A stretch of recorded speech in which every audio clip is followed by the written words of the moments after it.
You know how the end of the year or the start of a new one is packed with parties, get-togethers, and all kinds of social events? Well, let's just say the past few weeks have been eventful for me. And of course, our go-to spot for these gatherings is always a Korean barbecue place. It's like we don't even consider other options. Our obsession runs that deep. I've savored every bite of samgyeopsal paired with ice-cold beer, but now I could definitely use a hangover cure. So today, I thought I would share some of the foods we Koreans swear by to bounce back from a night of heavy drinking. Let's dive in.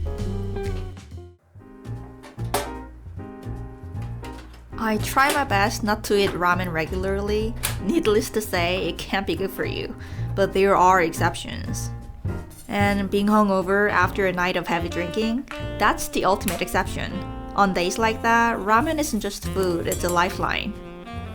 If you ask any Korean what their go-to hangover cure is, 99% of the time, the answer will be ramen. There's just something about that warm, salty broth and those springy noodles that hits differently when you're feeling rough. And yeah, some people go so far as to say that the preservatives in ramen are so strong they could practically mummify you. But who's thinking about that when your head is pounding and your stomach is growling? When you're hungover, nothing can stop you from slurping those noodles like your life depends on it. We even have a ramen powder tea on the market these days, designed to give you all the flavor without the noodles. But honestly, ramen powder without greasy noodles soaking up the rich, spicy broth, that's like eating a corn dog without the sausage in the middle. It just feels wrong. For me, the noodles need to take a luxurious bath in that broth to achieve hangover magic.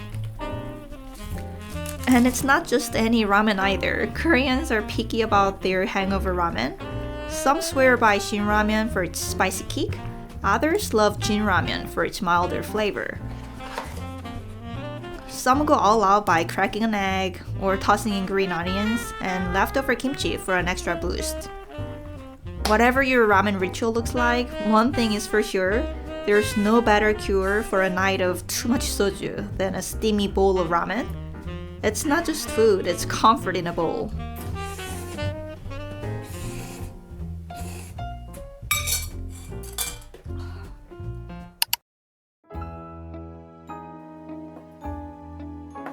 After the Korean War, the country was in shambles. Food was scarce and people were just trying to survive. Enter the US military bases. They were stocked with foods like spam, sausages, and bacon. Ingredients that were completely foreign to most Koreans at the time. Here's where it gets interesting. These leftover ingredients would sometimes find their way out of the military bases, landing in the hands of hungry locals. People began experimenting, mixing these American ingredients with what little they had, like kimchi. At first, they fried everything together on an iron griddle, but frying was tricky. Things would burn easily, so someone thought, what if we just add water? And just like that, the perfect jjigae was born.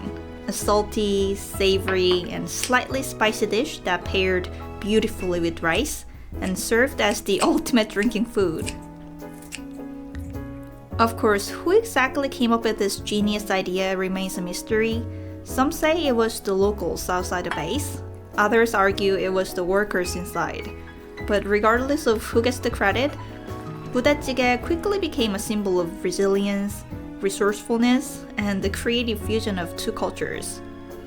These days, buda찌개 isn't about leftovers anymore. It's a beloved comfort food that brings people together, packed with instant noodles, spam, sausages, and a hearty kick of spice.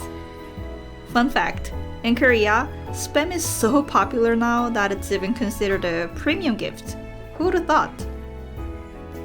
Alright guys, thank you so much for watching. If you liked the video, make sure to like and subscribe and leave a comment down below. Then I'll see you next time. Bye!